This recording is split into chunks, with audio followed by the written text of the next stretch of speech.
সুপ্রিয় দর্শক, সবাইকে স্বাগত জানাচ্ছি মাল্টিমিডিয়া নিউজ পোর্টাল নিউজ নাওয়ের নাও বাংলাদেশে। আমি মুনওয়ার আলম নির্ঝর রয়েছে আপনাদের সাথে, এবং আমার সঙ্গে যথারীতি রয়েছে আমাদের সিনিয়র রিপোর্টার মাহমুদুল হক, এবং আমাদের সঙ্গে আরো একজন অতিথি যুক্ত হয়েছেন, সৈয়দ লিটু, সভাপতি গর্জ। যে আজকে মূলত দুইটা বিষয়, গুরুত্বপূর্ণ বিষয়। সাধারণত বছরের এই সময়টায় আমরা বাজেট নিয়েই আলোচনা করি, এবং আজকে বাজেট অধিবেশন বসছে। বাজেট নিয়ে আলোচনা করার কথা, কিন্তু আমরা এমন একটা সময়ের মধ্যে দিয়ে যাচ্ছি যে সময় আমাদের সবচেয়ে গুরুত্বপূর্ণ বিষয় হয়ে দাঁড়িয়েছে করোনা। আর আমি নিয়মিত করোনা আপডেটটা দেই, সেই আপডেটটাই দিব। আজকে আমাদের জন্য খুবই খারাপ একটা দিনই বলতে হয়, কারণ বাংলাদেশে 1000 মৃত্যু সংখ্যা করোনা আক্রান্ত হয়ে 1000 ক্রস করেছে। 1012 জন মারা গিয়েছে। এটা আমাদের জন্য অবশ্যই একটা বেদনার দিন। তবে আমি একটু নমুনা পরীক্ষার পুরো আপডেটটা দিয়ে দিতে চাই। নমুনা পরীক্ষা হয়েছে 15,965টি। সেখানে নতুন আক্রান্ত হয়েছে 3,190 জন। মানে গতকাল মাহমুদ ভাই বলছিলেন যে 3000 ক্রস, এখন এটাই দেখা যাবে এবং সেটাই ঘটছে। মোট আক্রান্তের সংখ্যা 74,865, নতুন মৃত্যু 37 জন। আর মোট মৃত্যুটা আগেই বলে দিয়েছি, 1012 জন।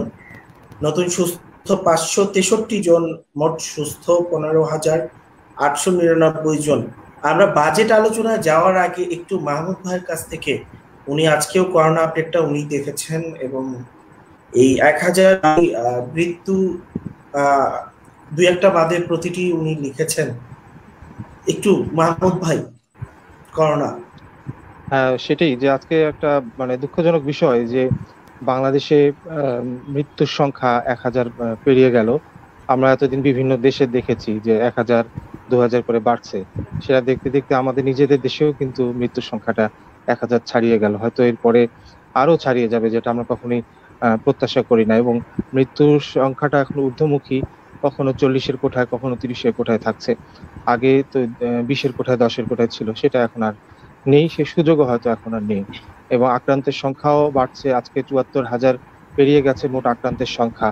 এটা হয়তো কিছুদিন পর আমরা দেখবো যে 1 লাখ ছুঁই ছুঁই করবে। একসময় হয়তো চোখের সামনে 1 লাখ আক্রান্তের সংখ্যা হয়ে যাবে। এবং বাংলাদেশে এই ঊর্ধ্বমুখী চিত্র, এটা খুব অনুমেয় ছিল যে লকডাউন যেভাবে পালিত হয়েছে বা সাধারণ ছুটি যেভাবে পালিত হয়েছে, তারপর এরকম একটা দিন আসবে, এটাই আমাদের অনুমেয় ছিল, এবং তাই হচ্ছে। এরপরে আর সার্বিকভাবে যদি বৈশ্বিক চিত্রটা দেখা যায়, সেখানেও দেখা যাবে যে গত 24 ঘন্টায় যে আক্রান্তের সংখ্যায় এশিয়া কিন্তু দ্বিতীয় স্থানে রয়েছে, এবং এশিয়া দ্বিতীয় স্থানে, এবং এরপরেই কিন্তু রয়েছে উত্তর আমেরিকা, দুঃখিত, ইউরোপ। হ্যাঁ, তো এশিয়াতেও কিন্তু বাংলাদেশের মতো, আচ্ছা দক্ষিণ আমেরিকা, হ্যাঁ দক্ষিণ আমেরিকায় বাংলাদেশের পরে এশিয়ার পরে অবস্থান।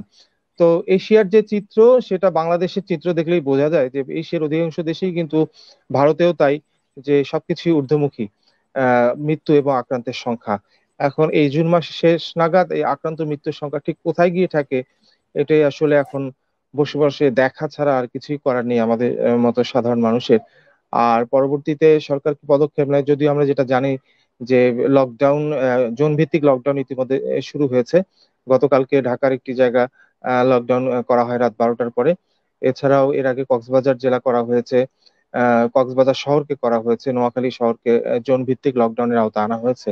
এভাবে যত দ্রুত সম্ভব জোন ভিত্তিক লকডাউন গুলো যদি করা হয়, এবং সেখানে যদি লকডাউনের পুরো নিয়মটা মানা হয়, সেক্ষেত্রে হয়তো কিছুটা ফল পাওয়া যাবে। সেটা ফল পেতেও কিন্তু আবার সময় লাগবে। কাজেই এখন অপেক্ষা করা এবং দেখা সরকারের পদক্ষেপ, সরকার কি নেয়, সেই অনুযায়ী আমরা হয়তো আক্রান্ত মৃত্যুর সংখ্যা কিছুটা হলেও ভবিষ্যতে হয়তো নিয়ন্ত্রণে আনতে পারবো বলে আমরা আশা করি। নির্ঝর, আমাদের সঙ্গে যে অতিথি রয়েছেন, মূলত তিনি আজকে আমাদের সঙ্গে, আজকে থেকে আগামীকাল পর্যন্ত তিনি নিয়মিতই থাকছেন বাজেট আলোচনা নিয়ে। যেহেতু অতিথি হিসেবে আমরা পেয়ে গেছি বিটু ভাই, এই বছরের বাজেটটাও করোনা নির্ভর।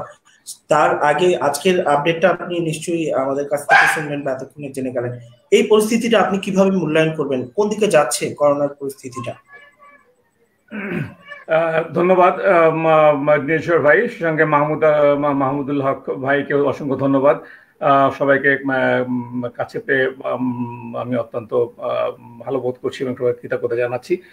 তো করোনার বিষয়টা নিয়ে আসলে যে আপনি তো পরিসংখ্যান, আমি আসলে পরিসংখ্যান জিনিসটাতেই খুব একটা বিশ্বাসী প্রথম থেকেই না, কারণ আমাদের পরিসংখ্যানটা আমাদের তো কখনোই সন্তুষ্ট করে নাই, কারণ বরং পরিসংখ্যানটার জন্যই বোধহয় আমরা আরো পিছিয়ে গেলাম। কারণ আমরা যেটা জানছি আর যেটা বুঝতে পারছি সেটার মধ্যে তো অনেক ফারাক, আর এই ফারাকটার জন্যই হয়তো কিছু মানুষ আরো বেশি বেখেয়ালি হয়ে চলাফেরা করছেন। আমরা যদি আসলে যেমন ধরেন আমরা এখন জানছি যে আজকে 1000 ছাড়িয়েছে মৃত্যু, আসলে হয়তো এই মৃত্যু যদি সেই সর্দি কাশি নিয়ে মৃত্যু অথবা উপসর্গ নিয়ে মৃত্যু হিসাব করলে এটা যে কোথায় গিয়ে দাঁড়াবে তা তো আসলে সত্যি খুব ভয়াবহ। তো যাই হোক, তারপরেও এখন যে পরিস্থিতি সেটা অন্তত সংখ্যার দিক বিচারে সঠিক হোক বা না হোক, পরিস্থিতি যে ভয়াবহ এটা আসলে আমরা সবাই বুঝতে পারছি। তো এইখানে সবচেয়ে চিন্তার বিষয় হচ্ছে এই যে অন্যান্য পৃথিবীর অন্যান্য জায়গায় আমরা দেখেছি, বিশেষ করে ইতালি বা ইরান, দক্ষিণ কোরিয়া, এরকম কিছু কিছু সুনির্দিষ্ট জায়গায় যেখানে আমরা দেখেছি হু করে বাড়ছিল, সেসব জায়গার অভিজ্ঞতা থেকে আমরা দেখেছি যে একটা সময় আছে যেখানে খুব হাই পিক চলে, মানে চলতে চলতে একদম উপরে উঠে তারপরে স্টেবল হয়ে আস্তে আস্তে নেমেছে সেসব জায়গায়। তো সেই সব জায়গার বিচার করতে গেলে আমরা এই সময়টায় খুব ভীত হব এবং আপনার সতর্ক হব এবং একটা ভালো আশাও পাবো, কারণ আস্তে আস্তে এটা নামবে। কিন্তু বাংলাদেশের প্রেক্ষাপটটা একটু ভিন্ন বলে আমরা একটু বেশি ভীত হচ্ছি, এই যে অন্যান্য দেশের তুলনায় আমার সেই সব দেশগুলোর থেকে আমরা একটু ভিন্ন অবস্থানে আছি, কারণ তারা একটা নিয়মের মধ্যে চলেছেন।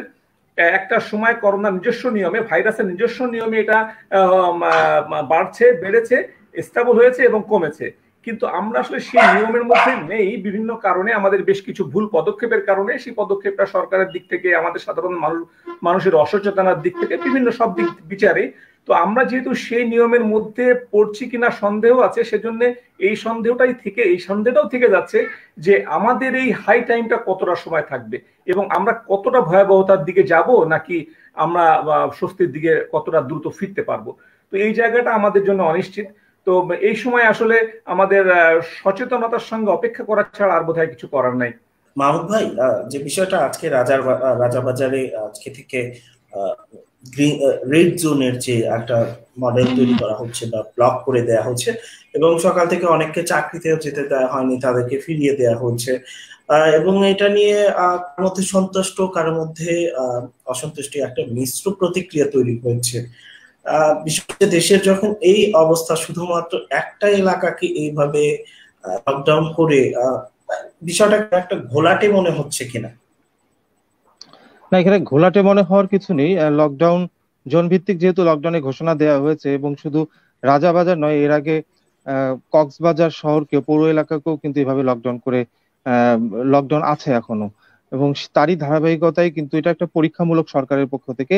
এরপরে হয়তো আস্তে আস্তে ধাপে ধাপে ঢাকার আরো কিছু জায়গা, যেসব জায়গায় একদম করোনা পরিস্থিতি খুব ভয়াবহ এবং সংক্রমণটা খুব দ্রুত ছড়াচ্ছে যেসব এলাকায়, সেখানে এভাবে লকডাউন করা হবে। সরকারের এটা একটা প্রথম পদক্ষেপ বলা যায়, এবং এর পরবর্তীতে আমরা নিশ্চয়ই দেখতে পারবো দু একদিনের মধ্যে যে আরো নতুন নতুন এলাকায় এভাবে লকডাউন ঘোষণা করা হচ্ছে। এবং জনপ্রশাসন মন্ত্রণালয়ের পক্ষ থেকে কিন্তু আগেই বলা হয়েছে যেসব এলাকা লকডাউন করা হবে সেসব জায়গার যারা বাসিন্দা রয়েছেন তাদেরকে বের হওয়া লাগবে না, এবং এমনকি চাকরি থাকলে চাকরিতেও যেতে হবে না, বা সরকারি চাকরির ক্ষেত্রেও ঠিক একই বিষয়, আর বেসরকারি চাকরিতে প্রশ্নই ওঠে না।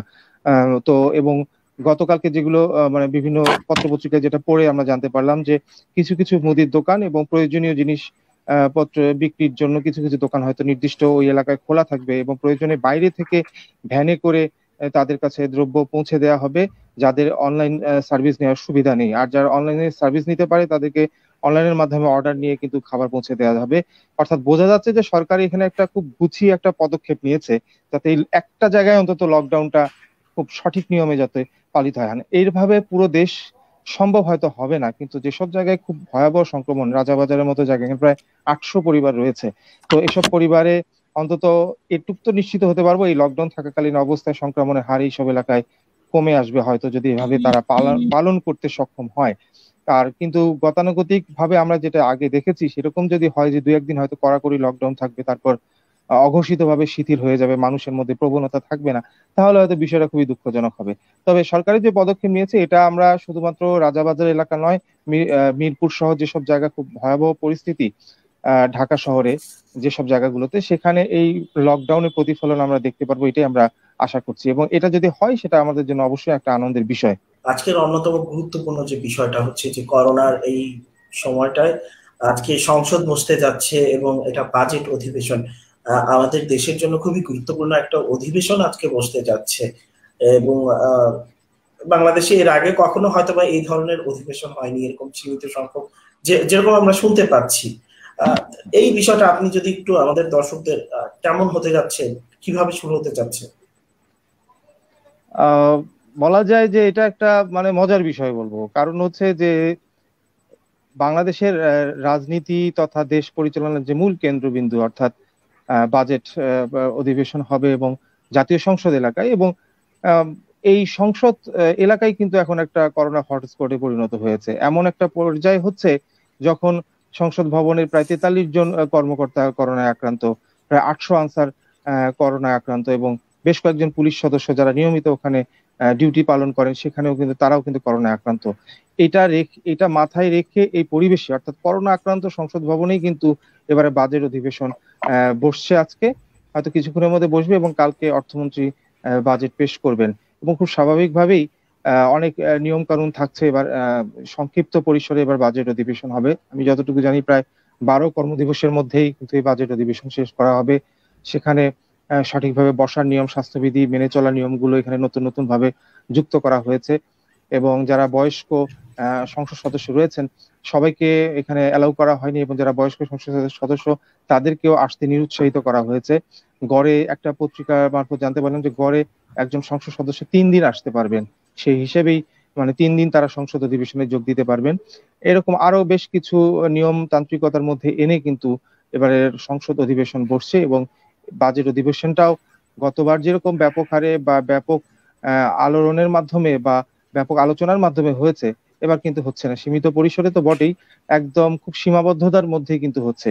কিন্তু যত সীমাবদ্ধতার মধ্যে আইন নিয়ম কানুনের মধ্যেই হোক না কেন, বাজেটের এবার কিন্তু গভীরতা অনেক বেশি। বাজেটকে এবার একটু অন্যভাবে দেখা হচ্ছে, এবং বাজেটের দিকে কিন্তু সাধারণ মানুষ এবার তাকিয়ে আছে, যে কারণে এই বাজেটের মাধ্যমে আগামী একটা অর্থ বছরে আমাদের ভাগ্যের অর্থনীতির ভাগ্য কিন্তু নির্ধারণ করা হবে।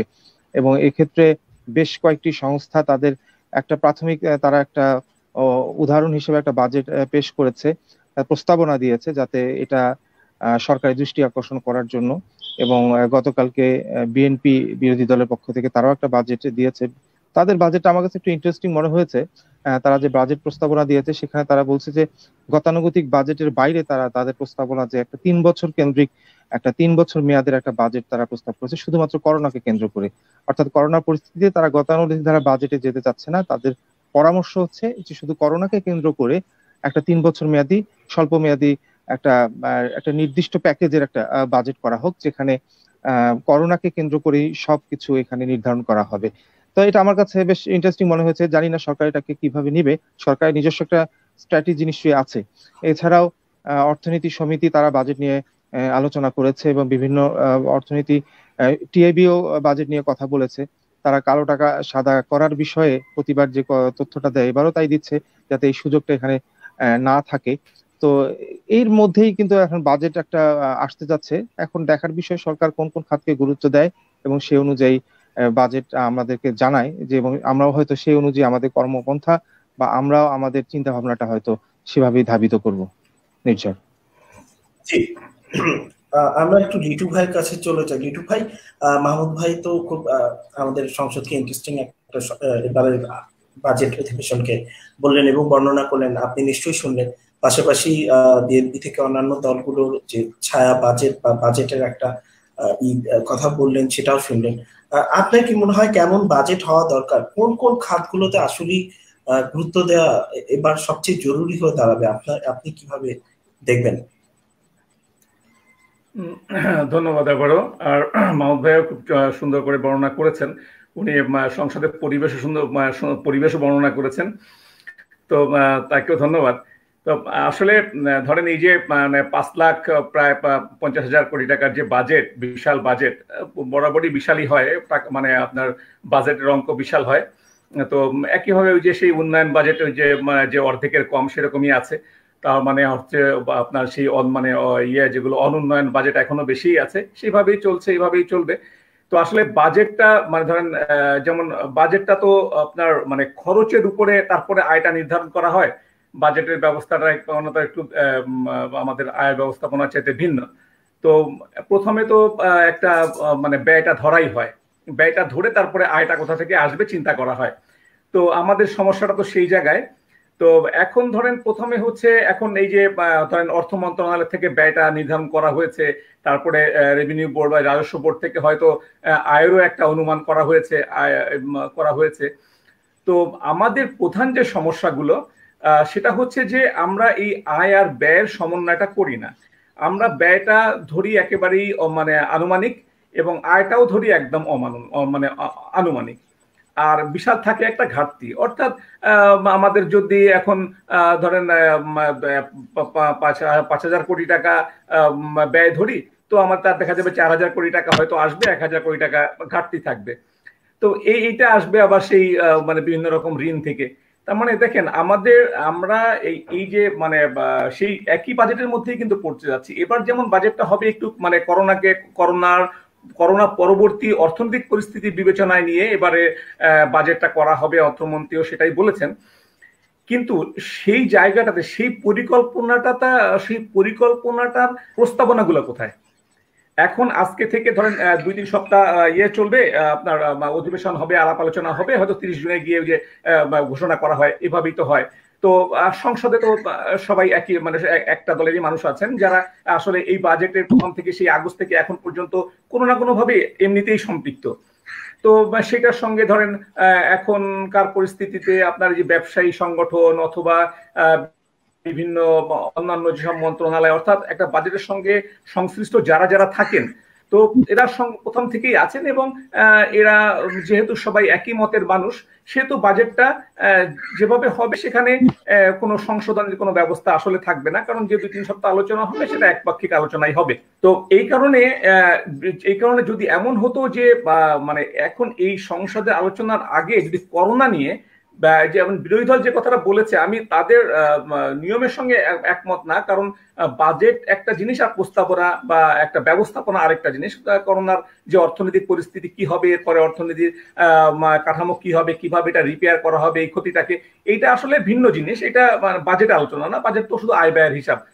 তো ওইভাবে না, কিন্তু অন্তত পক্ষে যদি আমরা এটুকু জানতে পারতাম যে করোনা পরবর্তী পরিস্থিতি, বিশেষ করে অর্থনৈতিক পরিস্থিতি মোকাবেলার জন্য সরকারের পদক্ষেপগুলো কি কি ছিল, সেই পদক্ষেপগুলো কিন্তু আমরা জানি না। এখন যেটা জানবো সেটা হচ্ছে আয় ব্যয়, অর্থাৎ ওনারা হয়তো বলবেন যে আমরা এত টাকা থোক বরাদ্দ দিচ্ছি করোনার পরবর্তী পরিস্থিতি মোকাবেলা করার জন্য, এই খাতে এত টাকা থোক বরাদ্দ হবে, এই খাতে এত টাকা প্রণোদনার জন্য বরাদ্দ হবে। একটা শুধু আমরা জানবো শুধু টাকার পরিমাণটা, এছাড়া কিন্তু আমরা কেউ জানতে পারবো না। তো সেই জায়গাটা যেহেতু আগে পরিষ্কার করা হলো না, আর পরিষ্কার করবেই বা কার কাছে, আসলে তো এখানে পক্ষ বিপক্ষ নাই। তো সেই জায়গাটা যেহেতু পরিষ্কার না, সেহেতু অর্থনৈতিক পরিকল্পনা কি হবে সেটা আমরা ওই বাজেটের পরে ওনারা কিভাবে প্ল্যানটা করছেন, এই টাকাটা ব্যয় করার যে প্ল্যানটা করছেন কিংবা সেগুলো হয়তো আমরা পরে জানতে পারবো। কিন্তু এখন বাজেট নিয়ে যে বিষয়গুলো, যেমন ধরেন কিছু প্রস্তাবনা আছে যেগুলো মানে শুধু করোনার সঙ্গে সঙ্গে মানে এভারেজ, যেমন ধরেন এবার হয়তো এই যে এই পরিস্থিতির জন্য হয়তো ইয়েটা দেওয়া হবে, যেটা আলোচনা হচ্ছে যে কর আয়সীমা হয়তো হবে, বাড়ানো হবে। যেমন হয়তো 3 লাখ করা হবে সর্বোচ্চ আয়সীমা। তো এটা করলে হয়তো হবে, কিছু সাধারণ মানুষ কিছু রিলিফ পাবে, কিছু মানুষ করের আওতা থেকে মুক্ত হয়ে সেই টাকাটা হয়তো বাজারে খরচ করবেন। কিন্তু আমরা যে জিনিসটা নিয়ে দীর্ঘকাল এই যে আমরা কথা বলে যাচ্ছি, সমস্ত বুদ্ধিজীবীরা কথা বলছেন, সমস্ত অর্থনৈতিক বোদ্ধারা কথা বলছেন যে একটা সমন্বয় করা দরকার, অর্থাৎ আয় ব্যয়ের সমন্বয়, অর্থাৎ আয়ের যে উৎসগুলো যেমন ধরেন কর একটা উৎস, এছাড়া কর বহির্ভূত যে উৎসগুলো আছে, এই উৎসর মধ্যে আমরা যে অপচয়টা, আমরা যে মানে অপ্রয়োজনীয় ব্যয়টা, এইটাকে যে আনছি না, এবং প্রতিবার এই যে অপ্রয়োজনীয় ব্যয়গুলো হচ্ছে, এবং দেখেন একটা বিশাল অঙ্কের টাকা এখনো আমাদের টাকা কিন্তু আমাদের হাতের বাইরে, অর্থাৎ যে টাকাটা বিভিন্নভাবে ব্যাংক থেকে দূরে মানে কালোবাজারি হয়ে গিয়েছে, যেগুলো বিদেশে চলে গেছে, এই টাকাগুলো কিন্তু এখনো আমাদের টাকা। সরকার যখন হিসাব করেন এই টাকাগুলো কিন্তু নিজের টাকা হিসাব করেন, কিন্তু এই টাকাগুলো তার হাতে নাই। কিন্তু এই টাকাগুলো যদি আমরা এই বাজেটের মধ্যে মানে আমাদের আয়ের উৎসের মধ্যে নিয়ে আসতে পারতাম, তাহলে কিন্তু ঘাটতি কমতো। আর যতক্ষণ পর্যন্ত ঘাটতি কমবে না, আর এইভাবে একের পর এক আপনি যত প্রণোদনা দেন, যত এই যে মানে আপনার করোনার জন্য যতগুলো খাত বাড়ান না কেন, খাত বাড়াবেন টাকা বাড়বে। এই টাকা আপনি বিদেশ থেকে আনবেন, আভ্যন্তরীণ উৎস বিশেষ করে বাংলাদেশ মানে দেশের ভিতরে বাংলাদেশ ব্যাংক অথবা অন্যান্য ব্যাংক থেকে টাকাগুলো নেবেন, ঋণ নিবেন, এগুলো কিন্তু ঋণই থাকবে, এগুলো কিন্তু বোঝাই হবে, এগুলো কিন্তু অ্যাডজাস্ট হবে না, এইগুলো কিন্তু খরচ চিরকালই থেকে যাবে। তো এই যে আপনার যে আমার আয়ের যে উৎসগুলো, এই উৎসগুলা কিন্তু সেই একই মানে খরচ ভিত্তিক আছে। এই আয়গুলা থেকে কিন্তু মানে যেমন ধরেন শুধুমাত্র কিছু কর, এই করগুলাই শুধু আয়ের উৎস। এই কর অন্যান্য যে আয়ের উৎসগুলা, সেই উৎসগুলাকে যদি আরো মানে ইয়ে না করা যায়, মানে কি বলে মানে খরচের বাইরে শুধুমাত্র আয় হিসাবে না আনা যায়, যে টাকাগুলো এখনো বাইরে আছে, তাহলে কিন্তু এই পরিকল্পনাগুলো কিন্তু সুন্দর হবে না। অর্থাৎ বাইরে যে টাকাগুলো আছে এই টাকাগুলো এটার মধ্যে আনতে হবে, এনে খরচ কমানো, অপচয় কমানো, এই বিষয়গুলোকে মানে আমাদের আয়ের মধ্যে ধরতে হবে। তাহলে মোট আয় বাড়বে এবং আয় ব্যয়ের মানে ইয়েটা মানে সুষম বাজেট না হলেও অন্তত ঘাটতির পরিমাণ কমে একটা বাজেট হবে, যে বাজেটটা আমাদেরকে কিছুটা স্বস্তি দেবে। না হলে সেই একই রকম বাজেটই হবে। অর্থাৎ এখন তো বাজেট হয় কোনো মানে নিয়ম রক্ষার বাজেট, একটা বাজেট করতে হয় এত এত টাকা বরাদ্দ, তারপরে 6 মাস পরে যে রিভিউ হওয়ার কথা তাও হয় না, তারপরে 3 মাস পরে যে আপডেট জানানোর কথা সরকার থেকে তাও জানানো হয় না, অর্থ মন্ত্রণালয় কারোর সাথে কথাও বলে না, কোনো ওই যে অর্থনৈতিক পরিষদ কারোর সাথে সাধারণ মানুষের সঙ্গে মিশেও না, এগুলো নিয়ে কোনো রকম আপডেট মানুষের কাছে আসে না। অর্থাৎ বাজেট একটা পেশ করা হয় নিয়মের মধ্যে, তারপরে চলে যে যার মতো। তো এই বাজেট নিয়ে আমাদের আসলে আলোচনা করার আগ্রহ তো এখন আর আগের মতো নাই। আগে বাজেটের পরপরই বিভিন্নমুখী আলোচনা হতো, বিভিন্ন অর্থনৈতিক বিদ্যা বিভিন্ন রকম আলোচনা করতেন। এখন আর সেগুলো আসলে হয় না, কারণ সেই ইয়েটা মানে ফলো আপটা আমাদের সামনে আর আসে না। তো এই জন্য আমরা আসলে এটা নিয়ে আলোচনা করে খুব একটা মানে আগ্রহ বোধ করি না। আমি এখানে একটু কথা বলতে যাচ্ছি লিটু ভাইয়ের সাথে, সেটা হচ্ছে যে আমার ঠিক পরিমাণটা ঠিক আমি এই মুহূর্তে বলতে পারছি না, কিন্তু যতটুকু জানি যে এবার কিন্তু সর্বোচ্চ ঘাটতির বাজেট হচ্ছে, ঘাটতির পরিমাণটা কিন্তু এবার সবচেয়ে বেশি থাকতেছে। কি পরিমাণ সেটা আমি এই মুহূর্তে পরিসংখ্যানটা দিতে পারছি না, কিন্তু যতটুকু জানি যে সবচেয়ে বেশি ঘাটতি। হ্যাঁ, এবং আয়ের উৎসের কিন্তু নতুন নতুন খাত তৈরি হয়নি। আমাদের গতানুগতিক যে খাতগুলো সেটার উপরই আমরা নির্ভর করে আছি। নতুন করে যে গত একটা বছরে নতুন খাত তৈরি হবে বা এটা নিয়ে একটু গবেষণা করতে হবে যে আর কি কি নতুন খাত তৈরি করা যায়, দেশের ভেতরেই তৈরি করা যায়, যাতে আমরা প্রতি বছর যে ঘাটতি বাজেটে থাকে সেটা আমরা পূরণ করতে পারি। সেটাও কিন্তু এবার আমরা আশা মনে হয় না যে এবার নতুন কোনো খাতে একই মানে পলিসিটা সেই একই, কর বাড়াতে হবে, বিভিন্ন জায়গায় বিভিন্ন উৎসের কর বাড়াতে হবে। এই পলিসি ছাড়া আর তো কোনো পলিসি আমাদের নাই যে কিভাবে অপচয় কমায় আয় বাড়ানো যায়। আয় বাড়ানো তো বিভিন্ন উপায় আছে, টাকা ইনকাম করে আপনি আপনার আয় বাড়াতে পারেন, অথবা আপনি আপনার খরচ কমায় আয় বাড়াতে পারেন। আয় বাড়ানোর কিন্তু দুইটা উপায় আছে। সবসময় আয় বাড়ায় না, হ্যাঁ সেটা ঠিক রাখে, এই ব্যালেন্সটা করা। তো সুষম বাজেট বাংলাদেশের প্রেক্ষাপটে হয় না, কিন্তু সেই ঘাটতিটা যদি এত পরিমাণ হয়, তো সেটা যদি ঋণ দিয়ে পূরণ করা হয়, তো সেই ঋণের বোঝাটা কোথায় যাবে এবং এই উদ্বৃত্ত অর্থ বাজারে এসে দ্রব্যের দাম কোথায় গিয়ে ঠেকবে, সেটা মানে সত্যি ভয়াবহ। মাহমুদ ভাই, যে কথাটা প্রতিবার বাজেটের সময় উঠে আসে বা লিটু ভাইয়ের কথা থেকে দুইটা বিষয় উঠে এসেছে, আমি একটা বিষয় একটু কথা বলি যেটা সবসময় উঠে আসে, কালো টাকা সাদা করার বিষয়টা। এইবারও সংবাদ মাধ্যমগুলোতে আলোচনায় রয়েছে কালো টাকা সাদা করার বিষয়টা। এই বিষয়টা একটু এবার কি দেখছেন সংবাদ মাধ্যমগুলো বা আপনার নিজের অবজারভেশন কি বলছে? আসলে কালো টাকা সাদা করা এটা কিন্তু প্রতিবারই এই বাজেটের সময় শুধু আলোচনা হয়, এবং এটাও একটা বাজেটের একটা অংশ বলা যায় যে কালো টাকা কতটুকু কি পরিমাণ সাদা করা হবে। তবে টিআইবি কিন্তু বারবারই গতকালকে সাবধান করেছে যে এটা আসলে নৈতিক হবে না সরকারের জন্য এই সুযোগটা যদি এবার থাকে কালো টাকা সাদা করার, এবং সেক্ষেত্রে বাংলাদেশ অর্থনীতির উপরও একটা প্রভাব পড়বে, বিরূপ প্রভাব পড়বে বলে মনে করছে। অন্তত এই করোনাকালীন পরিস্থিতিতে। এখন সরকারের উপরই নির্ভর করছে আসলে তারা কি পরিমাণ কালো টাকা সাদা করার সুযোগ রাখবেন এই বাজেটে এবং পরবর্তীতে একটা বছরে, সেটা আসলে এখনই আগাম কিছু বলা যাচ্ছে না। সরকার কি পদক্ষেপ নেন সেটাই এখন দেখার বিষয়। তবে যতটুকু বলা যায় যে টিআইবির সাথে মিল রেখেই কথা বলা উচিত যে আসলে এই সুযোগটা যত বেশি থাকবে ততটাই আমাদের অর্থনীতির জন্য কিন্তু খুব একটা সুখকর হবে না আমি মনে করি। তবে আমার মনে হয় এটা লিটু ভাই আরো ভালো বলতে পারবেন এই বিষয়গুলো নিয়ে। দেখেন, টাকা কালো টাকা সাদা করার ব্যাপারটা টিআইবি কেন অনেক আমরা যারা সাধারণ মানুষ কেউ এটার পক্ষে থাকি না, কিন্তু প্রতিবারই এই কালো টাকা সাদা করা হয় এবং আমরা মেনে নেই। এটার কিন্তু একটা যৌক্তিক কারণ আছে। অর্থাৎ দেখেন, এখন যদি আপনি কালো টাকা সাদা বন্ধ করে দেন, কালো সাদা বন্ধ করে দেন, সেটা অর্থনীতির জন্য ভালো হবে না। বলতে গেলে কিন্তু এটা অনৈতিক, কথাটা বলতে গেলে অনৈতিক হয়ে যাবে যে কালো টাকা সাদা এখন চলতে দেওয়া উচিত। কিন্তু চলতে দেওয়া উচিত কোন প্রেক্ষাপটে দেখেন, সেই প্রেক্ষাপটটা কিন্তু অনৈতিক। কিন্তু সেই প্রেক্ষাপটটা যদি বন্ধ না হয় ততক্ষণ পর্যন্ত চলতে দেওয়া উচিত, এইটা আবার নৈতিক। ব্যাপারটা এরকম যে দেখেন, যে আমাদের দুর্নীতির যে অবস্থা, মানে মানে ঘুষ, দুর্নীতি এবং অনিয়ম, এই যে মানে অর্থাৎ অবৈধ আয়ের যে উৎসগুলো, সেই উৎসগুলো ক্রমাগত বাড়ছে, সেই উৎসগুলো কমে নাই, আরো বাড়ছে। তো এখন এই অনৈতিক আয়ের যে অর্থগুলা, সেইগুলোই তো কালো টাকা আমরা বলি। তো এই টাকাগুলো যদি আপনার আয় বন্ধ না হয়, তাহলে ধরেন আপনি এই কালো টাকা আপনি দেশে রাখতে পারবেন না সাদা না করে। তাহলে এই কালো টাকাগুলো যাবে কোথায়? কালো টাকাগুলো বিদেশে চলে যাবে, পাচার হয়ে যাবে। তাহলে আপনি যতক্ষণ পর্যন্ত দুর্নীতি বা এই মানে অনৈতিক আয়গুলাকে যতক্ষণ পর্যন্ত নিয়ন্ত্রণ করতে না পারবেন, কমাতে না পারবেন, ততক্ষণ পর্যন্ত আপনি যদি সাদা করার সুযোগ না দেন, এই টাকাগুলো বাইরে চলে যাবে। এই উদ্দেশ্যেই কিন্তু যা সরকার এই কালো টাকাকে সাদা করেন, কারণ তারা জানেন যে এটা বন্ধ করা যাচ্ছে না।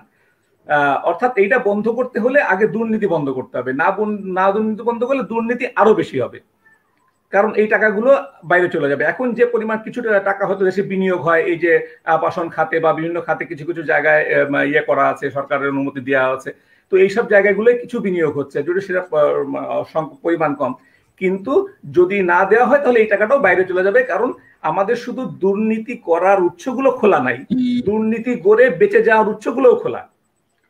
আমাদের শুধু অনৈতিকভাবে টাকা আয় করার উৎসটাই খোলা না, এই অনৈতিক টাকাগুলো হজম করার, অর্থাৎ মানে মানে বাইরে পাঠিয়ে দেওয়া বা নিজে আরামাসে ভোগ করার উপায়গুলোও খোলা আছে। তো এটা চলতে থাকবে। আপনি মানুষকে তো আর মানে এটা তো মানে শুধু ধর্ম শিক্ষা দিয়ে তো নৈতিক বানায় তো করতে পারবেন না, এটার জন্য আপনাকে ব্যবস্থা নিতে হবে।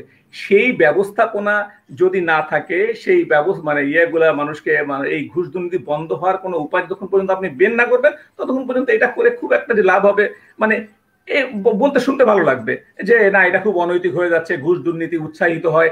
ভাই, ঘুষ দুর্নীতি উৎসাহ বা নিরুৎসাহের কোনো ব্যাপার না। মানুষ অন্যায় বিবেক মানে মানুষ অন্যায় করে। একটা রাষ্ট্র কেন একটা সরকারকে তৈরি করে? কারণ মানুষ, বিভিন্ন মানসিকতার মানুষ একটা রাষ্ট্রে থাকে। সেই মানুষগুলোর মধ্যে যারা ভালো কাজ করছে বা যারা নৈতিক, তাদেরকে সুরক্ষা দেয় সরকার, যারা অনৈতিক তাদেরকে ওই নৈতিক লোকদেরকে থেকে সুরক্ষা দেয়। এই তো একটা সরকারের কাজ। এই জন্য মানুষ, যেহেতু সব শ্রেণীর মানুষ এক সমাজে বসবাস করে, তো নিয়ন্ত্রণের একটা কেন্দ্র হিসাবে সরকারকে গঠন করে। তো সেই সরকার যদি নিয়ন্ত্রণ করতে না পারে, তো সেইটা একটা দেশের জন্য ক্ষতিকর তো হবেই, এবং আমরা সেই ক্ষতির মধ্যে আছি। এটা মানে এমনও না যে আমি মানে এই সরকারের বিরোধিতা করছি, ব্যাপারটা এরকম না। আমাদের সিস্টেমটা এইভাবে চলে আসছে দীর্ঘদিন, কিন্তু এইভাবে তো চলে আসলে আপনাকে, অর্থাৎ আপনি একটা মানে খারাপ কাজ শুরু করবেন কিন্তু মাঝখানে কিছু ঘোমটা দিবেন, এটার কোনো মানে হয় না। এখন এই ঘুষ দুর্নীতি চলতে দিয়ে সাদা কালো মানে কালো টাকা সাদা করতে না দেওয়াটা হচ্ছে ওই যে মানে কি বলে, ওই যে মানে ল্যাংটা হয়ে আবার মাথায় ঘোমটা দিয়ে নাচার মতো ব্যাপার হবে। হ্যাঁ, ব্যাপারটা সেরকমই হবে। আপনি দুর্নীতি বন্ধ করবেন না, কিন্তু দুর্নীতির মানে অর্থগুলা আপনার ইয়ে করবেন না, মানে কিছু টাকা সাদা করার সুযোগ দিবেন না। কালোটা কালোই থেকে যাবে, কালো থাকলে দেশে ব্যবহার করতে পারবে না, তখন এই টাকাটা বিদেশে গিয়ে ব্যবহার করবে। এই যে যেমন মানে এখন মানে ওই যে আমেরিকা, ইংল্যান্ডের মতো বড় বড় দেশ শহরগুলাতে এখন আমাদের বড় বড় নেতাদের বাড়ি গাড়িতে ভরে গিয়েছে। তারপরে এর আগেও সেরকমই ছিল। তো পরিবর্তন তো হয় নাই, পরিবর্তন হবেও না যদি আপনি গোড়ায় হাত না দেন। তো এই টিআইবি বলেন আর যারাই বলেন, এরা যেহেতু মানুষের সামনে কথা বলতে গেলে তো অনৈতিক কথা বলা যায় না, নৈতিক কথা বলতে হয়, ভালো মানে শুনতে শোনা যায়, সেরকম ভালো শোনা যায় সেরকম কথা বলতে হয়। সরকারও তাই বলে।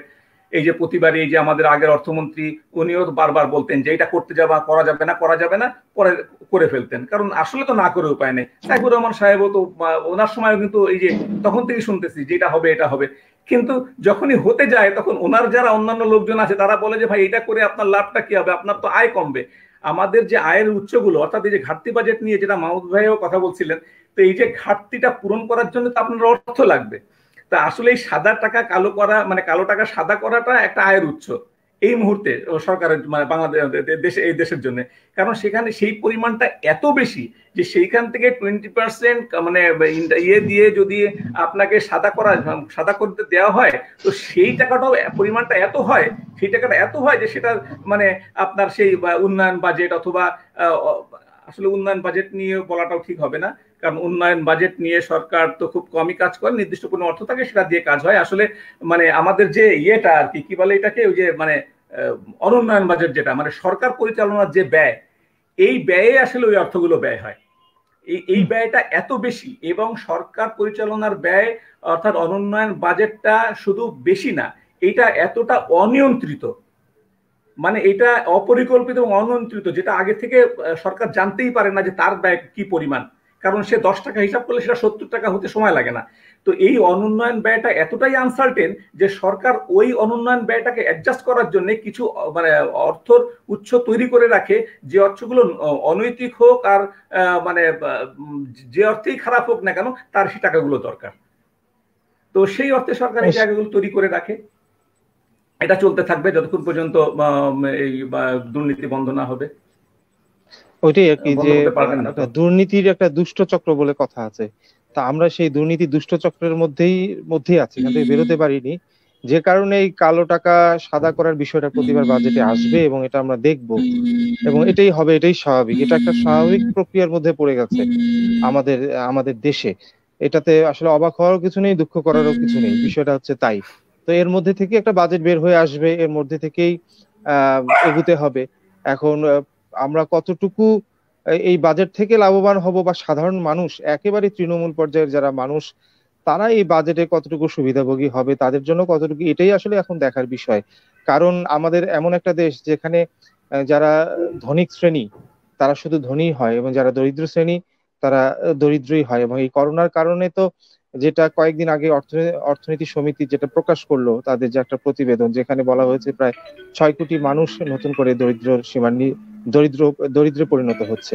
তো এটা যদি হয়, তো এই মানুষগুলো কিভাবে উঠে আসবে এই বাজেট থেকে, সেটা কালো টাকা সাদা করেই হোক আর যেভাবেই হোক, যে বাজেট একটা তৈরি হচ্ছে সেখান থেকে এই দরিদ্র শ্রেণীর মানুষগুলো কিভাবে উঠে আসার পথ থাকে, সেটাই কিন্তু আমাদের এখন দেখার বিষয়। আর কিভাবে, আর যে ঋণের যে একটা চক্র আছে, প্রতিবারই আমাদেরকে ঋণ নিয়েই চলতে হয়, আমরা যতই উন্নত দেশ বা উন্নয়নশীল দেশ বলি না কেন, তো সেটারও একটা ধারাবাহিক প্রক্রিয়া এবারের বাজেটও মনে হয় দেখা যাবে। তো এখন দেখার বিষয় ওটাই, যে আমরা যাদেরকে নিয়ে বেশি চিন্তা করি, আমরা যারা মধ্যবিত্ত, নিম্ন মধ্যবিত্ত এবং দরিদ্র শ্রেণী, তারাই এখানে কিভাবে মুক্তি পেতে পারি, এই বাজেট থেকে কতটুকু উপকৃত হতে পারি, সেটাই আসলে দেখার বিষয়। এবং সাধারণ মানুষ কিন্তু এতটুকুর দিকেই তাকিয়ে থাকে, আসলে কি কি বড় বড় উন্নয়ন হচ্ছে বা কতটুকু কি হবে, কতটুকু আয় হবে, ব্যয় হবে, এগুলো সাধারণ মানুষ কিন্তু কম বোঝে। শুধু এতটুকুই বোঝে যে আসলে সে কতটুকু উপকৃত হবে এই বাজেট থেকে, বা তার জন্য আসলে কতটুকু বরাদ্দ থাকছে। তো সেটাই দেখার বিষয়। বাজেটের পর অনেক আলোচনা হবে, অনেক বুদ্ধিজীবীর আলোচনা করবেন, তারাও বসবেন অনেক হিসাব নিকেশে, তারাও সরকারের সমালোচনা করবেন, সরকারও একটা উত্তর দিবেন। এর মধ্যে থেকে বের হয়ে আসবে হয়তো একটা ফলাফল, যেটা দিয়ে হয়তো আমরা চিন্তা ভাবনা করতে হবে ভবিষ্যতের। নির্ঝর, আমার একটা শেষ প্রশ্ন দিয়ে শেষ করব। যদিও আমরা আজকে এবং আগামীকাল সারাদিনই বিভিন্ন সময় থাকবো, আমি দর্শকদের একটু, যারা এখন আমাদের সঙ্গে যুক্ত আছেন তাদের জানিয়ে দিতে চাই, আমরা এই বাজেট নিয়ে বিশেষ আয়োজনে আজ এবং আগামীকাল আমি এবং মাহমুদ ভাই নিয়মিত থাকবো, এবং আমাদের সঙ্গে থাকবেন বিভিন্ন বিশ্লেষকরা থাকবেন, যাদের নিয়ে বাজেট তারা থাকবেন, আমরা তাদেরকেও যুক্ত করার চেষ্টা করব, সাধারণ মানুষকে, দেশের বিভিন্ন প্রান্ত থেকে, বিভিন্ন জেলার মানুষজনকে, এবং পাশাপাশি বাজেট কেমন হচ্ছে এই বিষয় নিয়ে সরকারি এবং বিরোধী দলের যারা রয়েছেন তাদেরও চেষ্টা করবো, এবং অর্থনীতিবিদদের তাও জানানোর চেষ্টা করবেন যে কেমন বাজেট হলো বা কেমন বাজেট হতে যাচ্ছে। আজ সন্ধ্যার পরও আমাদের বেশ কিছু এর উপরে আরো কিছু টক শো থাকবে, এবং লিটু ভাই আমাদের সঙ্গে আগামীকাল পর্যন্ত যুক্ত রয়েছেন, এরকম আরো দু একজন যুক্ত থাকবে। আমি একটু শেষ প্রশ্ন, যেহেতু সময় কম, মানে এই পর্বটা নাও বাংলাদেশের একটা কিছু শব্দ মাহমুদ ভাই আমরা খুব বেশি শুনি, নিয়ম রক্ষার বাজেট। হ্যাঁ, আসলে কি এই বাজেটটা স্বাধীনতার পর থেকে কি শুধু নিয়ম রক্ষায় রূপ নিয়েছে কিনা? আসলে নিয়ম রক্ষার বাজেট এই শব্দটা কিন্তু সরকারের কেউ ব্যবহার করে না। এটা মূলত যারা সরকার সমালোচনা করে বা আমরা বাজেট নিয়ে আলোচনা পর্যালোচনা করি তারাই বলি নিয়ম রক্ষার বাজেট। এই কারণেই বলা হচ্ছে যে আসলে বাজেট অধিবেশন বসাতে হয়, একটা আয় ব্যয়ের হিসাব, যেটা কিছুক্ষণ আগে লিটু ভাই বললেন, এটার মধ্যেই, তার কথার মধ্যে কিন্তু অনেকটা উত্তর রয়েছে। হ্যাঁ, যে একটা আয় ব্যয়ের হিসাব একটা জাস্ট একটা দেখানোর জন্য, কোথাও এটা জবাবদিহিতা বা পরবর্তীতে ফলো আপ কতটুকু কি হচ্ছে সেগুলো নেই। যে কারণেই বলা হয় যে নিয়ম রক্ষা বাজেট, প্রতি বছর একটা বাজেট উত্থাপন করা হয়, করা দরকার, করতে হয়, এটাই নিয়ম। এবং পরবর্তীতে সরকার যেভাবে ঠিক করে নিজেরাই একটু এই খাত থেকে আয় হবে, এই খাত থেকে ব্যয় হবে, এটা বাড়বে ওটা বাড়বে, নিজেদের তাদের রাষ্ট্র পরিচালনার জন্য যেরকম সুবিধা মতো একটা বাজেট নির্ধারণ করে তারা, এই কারণে এখানে সাধারণ মানুষের অংশগ্রহণ বা বিরোধী দল, একটা কার্যকর বিরোধী দলও এই মুহূর্তে দেশে নেই। তো তাদের অংশগ্রহণ নিয়ে একটা যে তর্ক বিতর্ক হবে, একটা কাটাছেঁড়া হবে, তারপরে নতুন করে বাজেটের একটা সিদ্ধান্ত আসবে, সেরকম হওয়ার তো সুযোগ নেই। যে কারণে ওই লিটু ভাই যে কথা বলছে ওটাই রিপিট করতে হয় আমাকে, যে এটা আসলে নিয়ম রক্ষার বাজেট এক অর্থে বলা যায়। কারণ হচ্ছে যে সরকার এখানে সংসদে এককেন্দ্রিক হয়ে গেছে। এই অবস্থায় তারাই যা বলবে তাই শুনতে হবে, বা তারা যে ধরনের আলোচনা করবে আমাদেরকে, হয়তো আমরা বাইরে থেকে আমরা আলোচনা সমালোচনা করব, সংসদে বসে কে কথা বলবে এই বিষয়টা নিয়ে, সেটাও একটা বিষয়। বিরোধী দল হিসেবে যারা আছেন তারা কতটুকু কার্যকর দেখা যায় সেটাও দেখি এবার। এই কারণেই নিয়ম রক্ষার বাজেট কথাটা বারবার উঠে আসে আর কি।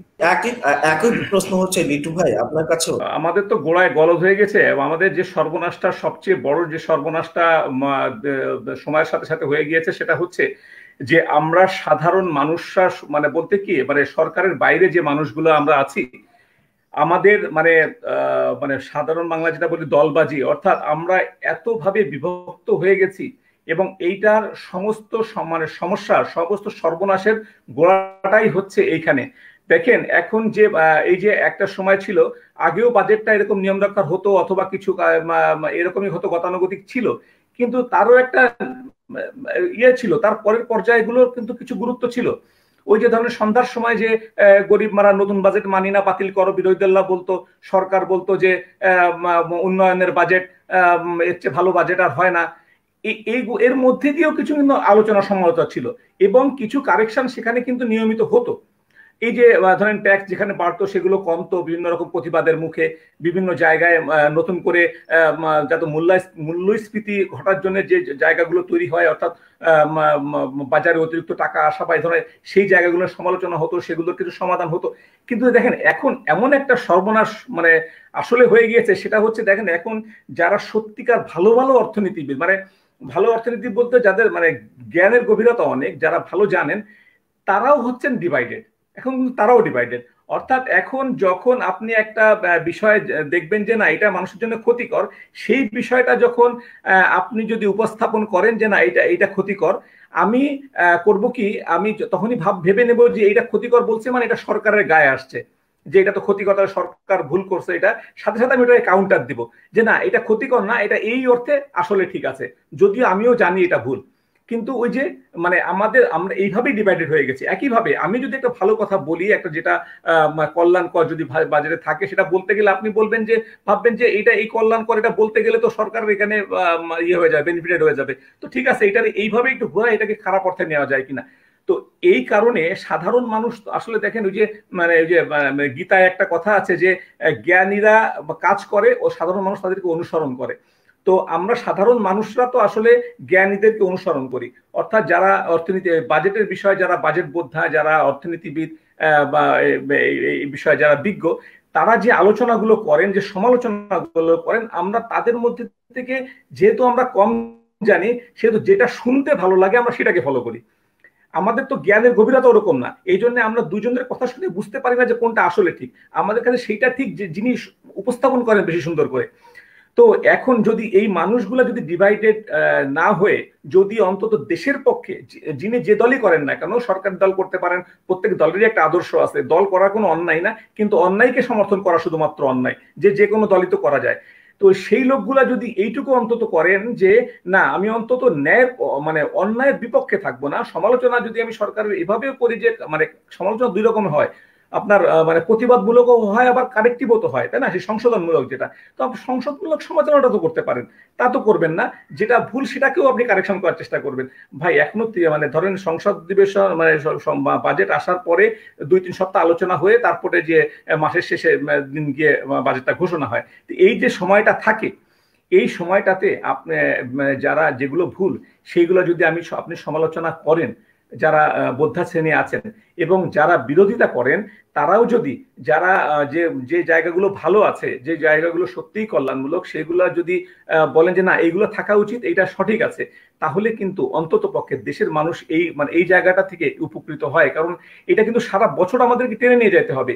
এইখানে যদি আপনি মানে ইয়ে করেন, মানে দলবাজি করেন, এখানে যদি আপনি মানে কৃপণতা করেন, এখানে যদি আপনি মানে অতিরিক্ত দলের প্রতি ভালোবাসা অথবা অতিরিক্ত বিরোধিতা করেন, সর্বনাশ তো মানুষের।